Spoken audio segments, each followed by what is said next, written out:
ಕಂಡದ್ದು ಕಂಡ ಹಾಗೆ. ನಾನು ಮಲ್ಲಿಕಾರ್ಜುನ ಹೆಗ್ಗಳಗಿ, ಪತ್ರಕರ್ತ, ಮುಧೋಳ. ಈ ಬಾರಿ ಮಠಗಳ ಅವಶ್ಯಕತೆ ಇದೆ, ಈ ವಿಷಯದ ಬಗ್ಗೆ ಮಾತಾಡಬೇಕು ಅನಿಸ್ತದೆ. ಯಾಕಂತಂದ್ರೆ ವಿವಾದಗಳು, ಅತಿಯಾಗಿ ವಿವಾದಗಳು ಬರ್ತಾ ಇದ್ದಾವೆ. ಈ ಮಠಗಳು ಈಗ ಹಿಂದೆ ಯುರೋಪಿಯನ್ ಕಂಟ್ರಿ ಒಳಗೆ ಕ್ರಿಶ್ಚನ್ ಈ ಚರ್ಚ್ಗಳು ಭಾಳ ಕೆಟ್ಟುಬಿಟ್ಟಿದ್ವು.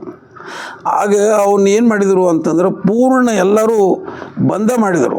ಬಂದ್ ಮಾಡಿ ಸುಮ್ಮನೆ ಹಂಗೆ ಹೋಗೋದಿತ್ತಂದ್ರೆ ನಿಮ್ಮ ಊರಾಗಿಂದ ಒಂದು ಸಾಲಿಗೆ ವ್ಯವಸ್ಥೆ ಮಾಡಿರಿ, ಮಂದಿಗೆ ನಮಗೆ ಪರ್ಯಾಯ ಬೇಕು ಅಂದರೆ ಸಾಲಿಗಳನ್ನೇ ಚರ್ಚ್ಗಳನ್ನಾಗಿ ತಿಳ್ಕೊಂಡು ಹೋಗ್ರಿ, ಮಕ್ಕಳಿಗೆ, ಬಡವರಿಗೆ, ಅವರಿಗೆ ಇವರಿಗೆ ಹೆಲ್ಪ್ ಮಾಡಿರಿ ಅಂದರು. ಈಗ ಚರ್ಚ್ ಸಂಸ್ಕೃತಿ ಒಳಗೆ ಜನಕ್ಕೆ ಸಹಾಯ ಮಾಡೋದನ್ನೇ ಒಂದು ಸಂಪ್ರದಾಯ ಬಂದಿದೆ.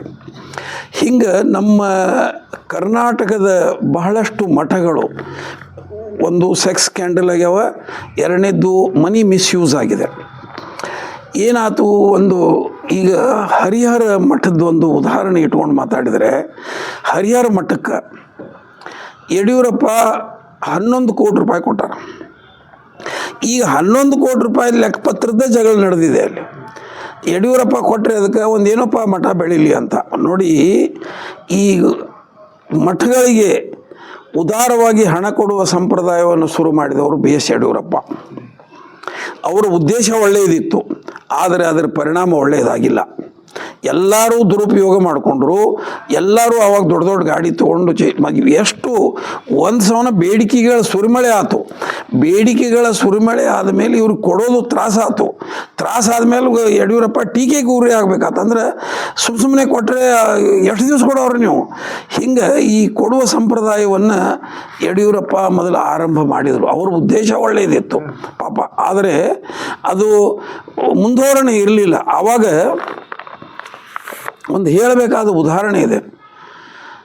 ಈ ವಿಜಾಪುರ ಜ್ಞಾನ ಯೋಗಾಶ್ರಮ ಸಿದ್ದೇಶ್ವರ ಸ್ವಾಮಿಗಳಿಗೂ 50 ಲಕ್ಷ ರೂಪಾಯಿ ಕೊಟ್ಟರು. ಅವ್ರೇನು ಕೇಳಿರಲಿಲ್ಲ.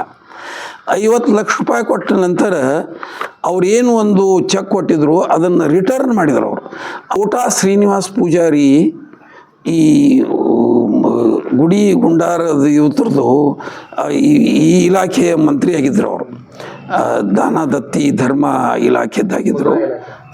ಮುಜರಾಯಿ ಇಲಾಖೆದ್ದು ಹಿ ವಾಸ್ ಎ ಮಿನಿಸ್ಟರ್. ಅವ್ರಿಗೆ ಏನು ಬರೆದ್ರು ಅಂತಂದ್ರೆ, ಅದನ್ನು ಸ್ವತಃ ಕೋಟಾ ಶ್ರೀನಿವಾಸ ಪೂಜಾರಿ ಅವರೇ ಪ್ರೆಸ್ ಮೀಟ್ನಾಗ ಹೇಳಿದರು ವಿಜಾಪುರ್ನಾಗ. ಏನು ಅಂತಂದ್ರೆ, ನಮಗೆ ನಿಮ್ಮ ಅನುದಾನ ಬೇಕಾಗಿಲ್ಲ, ನೀವು ಕೊಟ್ಟದ್ದಕ್ಕೆ ಕೃತಜ್ಞತೆಗಳು.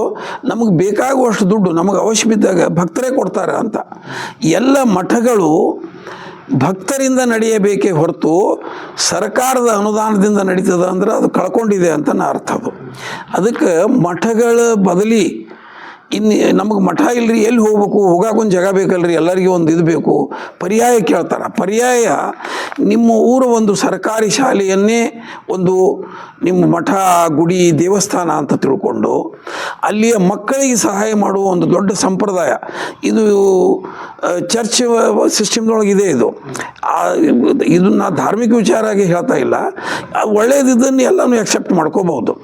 ಅದಕ್ಕೆ ಹಳ್ಳಿಗಳಲ್ಲಿ ಇರುವ ಶಾಲೆಗಳನ್ನು ಅಥವಾ ನಗರಗಳಲ್ಲಿರುವ ಶಾಲೆಗಳನ್ನು ಒಂದು ದೇವಸ್ಥಾನ ಅಂತ ಕನ್ಸಿಡರ್ ಮಾಡಿಕೊಂಡು ಅಲ್ಲಿ ಹೋಗಿ ಅಲ್ಲಿ ಮಕ್ಕಳಿಗೆ ಸಹಾಯ ಮಾಡೋದು, ಅವ್ರಿಗೆ ಏನು ಬೇಕು ಅದನ್ನು ಕೊಡೋದು, ಪುಸ್ತಕ ಕೊಡೋದು, ಸ್ವಲ್ಪ ಇದು ಮಾಡೋದು, ಹಿಂಗೆ ಸಹಾಯ ಮಾಡುವ ಸಿಸ್ಟಮನ್ನು ಶುರು ಮಾಡಿದರೆ ಈ ಮಠಗಳ ಹಾವಳಿ ತಪ್ತದೆ.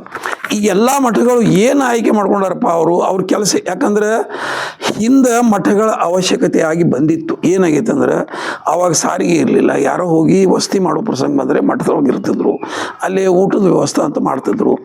ಈಗ ಎಲ್ಲ ವ್ಯವಸ್ಥೆ ಬೆಳೆದ್ಬಿಟ್ಟು ಕಾಲ ಬದಲಿಯಾಗಿದೆ, ತಿಳಿದ. ಸ್ವಾಮಿಗಳ ಅವಶ್ಯಕತೆ ಇಲ್ಲ. ಇಂಥದ್ರಾಗ ಏನಾಗಿದೆ ಅಂದರೆ, ಸ್ವಾಮಿಗಳು ಕೂಡ ಮೂಲವನ್ನು ಕಳ್ಕೊಂಡ್ಬಿಟ್ಟಾರೆ. ಈಗ ನೋಡ್ರಿ, ಅವ್ರು ಚೆನ್ನಾಗಿ ಕ್ರಾಫ್ಟ್ ಮಾಡ್ಕೋತಾರೆ, ಚಂದ ಕಾಣಬಾರ್ದಂತಲ್ಲ, ಆದರೆ ವೈರಾಗ್ಯ ಏನು ಹೇಳ್ತದೆ ಅಂತಂದರೆ, ಮಂಡೆ ಬೋಳಾಗದೆ ಮನವು ಬೋಳ ಆಗೋದು. ಮೇಕಪ್ನಾಗ ಅಂದ್ರೆ ನೀವು ಈ ವೈಭವಕ್ಕೆ ಹೋಗಾಕತ್ತೀರಿ ಅಂದ್ರೆ, ಆಕರ್ಷಣೆಗೆ ಹೋಗಾಕತ್ತೀರಿ. ನೀವು ಚಂದ ಕಾಣಬಾರ್ದು ಅಂತ ನನ್ನ ಉದ್ದೇಶ ಅಲ್ಲ, ಕಾಣಬೇಕು ಅನ್ನೋ ಬಯಕೆ ಇರಬೇಕು. ಆದರೆ ವೈರಾಗ್ಯವನ್ನು ಒಪ್ಪಿಕೊಂಡವರು ಅದನ್ನು ನಿರಾಕರಿಸಬೇಕು ಅಂತ.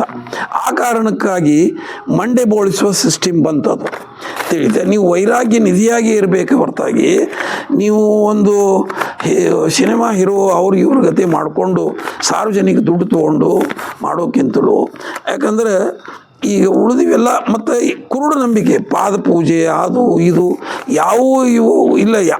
ಬಸವಣ್ಣನವರು ಈವನ್ ಮಠ ಸಂಸ್ಕೃತಿ ನಿರಾಕರಿಸಿದ್ರು, ಗುಡಿ ಸಂಸ್ಕೃತಿ ನಿರಾಕರಿಸಿದ್ರು.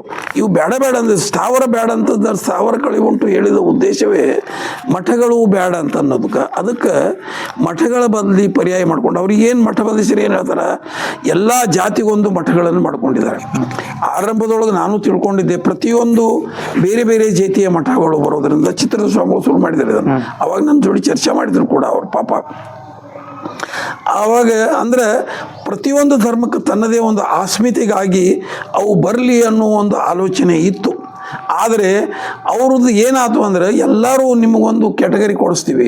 ಉದಾಹರಣೆಗೆ ಪಂಚಮಸಾಲ 2A ಕೊಡಿಸ್ತೀವಿ ಅಂತಂದಾರೆ, ಮತ್ತೊಂದು ಧರ್ಮದವ್ರು ಮತ್ತೊಂದು ಕೊಡಿಸ್ತೀವಿ ಅಂತಂದಾರೆ. ಇವು ಯಾರೂ ಯಾರಿಗೂ ಕೊಡಿಸೋ ಸಾಧ್ಯತೆ ಇಲ್ಲ. ನಿಜವಾಗಿ ಅನ್ಯಾಯದವ್ರಿಗೆ ಆಗ್ಬೋದು. ಆದರೆ ಅದನ್ನು ಒಂದು 100 ಅಂತ ಒಂದು ಅಂಕೆ ಅದ. 100 ಡಿವೈಡ್ ಮಾಡಿ ಒಬ್ರದ್ದು ಕಸದ ಒಬ್ರಿಗೆ ಕೊಡಬೇಕು. ಈ ಸಿಸ್ಟಮ್ ನಮಗೆ ಗೊತ್ತಾಗಬೇಕು. ಈಗ ಏನಂತೀವಿ ನಾವು 2A ತೊಗೋತೀವಿ ಅಂತಂದರೆ ಕೆಳವರ್ಗದವ್ರು ತೊಗೊಂಡು ನಾವು ಮಾಡ್ಕೋಬೇಕು.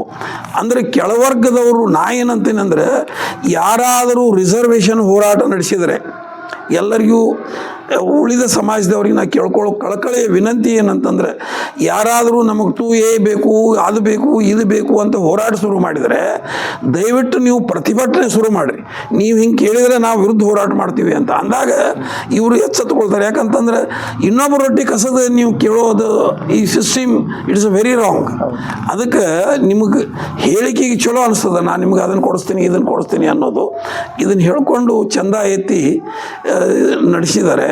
ಇದು ನಿಜಕ್ಕೂ ಸಮಾಜಕ್ಕೆ ಮಾಡುವ ದ್ರೋಹ, ಅನ್ಯಾಯ ಮತ್ತು ಸಮಾಜವನ್ನು ಕಟ್ಟೋ ಬದಲಿ ಸಮಾಜವನ್ನು ಕೆಡಿಸ್ತೀರಿ. ನಾನು ದ್ವೇಷದಿಂದ ಯಾರ ಮೇಲೂ ಸಿಟ್ಟದಿಂದ ಈ ಮಾತನ್ನು ಯಾವುದನ್ನು ಹೇಳ್ತಾ ಇಲ್ಲ. ಇಷ್ಟೆಲ್ಲ ನನಗೇನಂದ್ರೆ ಕಳಕಳಿಯಿಂದ ಜನರಿಗೆ ನಿಜವಾಗಿಯೂ ಒಳ್ಳೆಯದಾಗಲಿ, ಜನರಿಗೆ ನಿಜವಾಗಿಯೂ ಅನ್ಯಾಯ ಆಗಬಾರ್ದು. ಯಾರೋ ಒಬ್ಬರು ಚೈನಿಗೆ, ಯಾರೋ ಒಬ್ಬರು ಸಂತೋಷಕ್ಕೆ, ಈ ಉಳಿದ ಜನ ಎಲ್ಲ ಪಾಪ ಏನೇನೋ ಕಷ್ಟ ಸೋಸಿ ನಿಮಗೆ ರೊಕ್ಕ ತಂದು ಕೊಡ್ತಾರೆ. ಅವ್ರು ಏನೇನೋ ಕಷ್ಟ ಸೋಸಿ ನಿಮಗೆ ಇದನ್ನು ಮಾಡ್ತಾರೆ. ಅದಕ್ಕೆ ಎಲ್ಲ ತಾವು ಇದನ್ನು ದಯವಿಟ್ಟು ಸ್ವಾಮಿಗಳು ಬಿಡಬೇಕು, ಜನರು ಬಿಡಬೇಕು.